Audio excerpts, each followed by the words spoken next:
যদি কেউ মেঘ লিখে দেয়, যদি কেউ বৃষ্টি লেখে, যদি সেই বৃষ্টি ফোঁটা আমার ঘরের জানলা দিয়ে রিমঝিম ঝিম ডাক দিয়ে যায়, আকাশের গন্ধ মেখে যদি তার অঝোর দ্বারায় বই খাতা সব দেয় ভাসিয়ে, আমি তার ডাক শুনে ছুট ছুট দেব সঙ্গী হতে।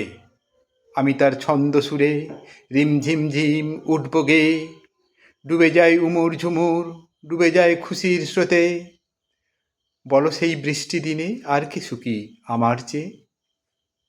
যদি কেউ ফুল লিখে দেয়, প্রজাপতির পাখাও লেখে, যদি কেউ রামধনু রং ছড়িয়ে বাগান রঙিন করে, আমি সেই রঙের মেলায় ঝিলমিল দৃশ্য এঁকে চুপি চুপি হারিয়ে যাব অচিন দেশে রূপনগরে।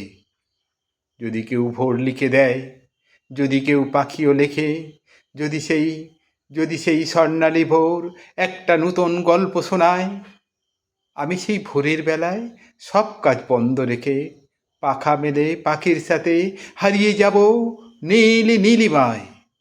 যদি কেউ ঘুম লিখে দেয়, যদি কেউ রাত্রি লেখে, যদি সেই রাত্রিরে কেউ আমার চোখে স্বপ্ন আঁকে, তবে সেই ঘুম ছুমছম স্বপ্নে গভীর, সেই গভীর থেকে আমি আর ফিরব না ভাই, ফিরব না আর, ফিরব না আর কারো ডাকে।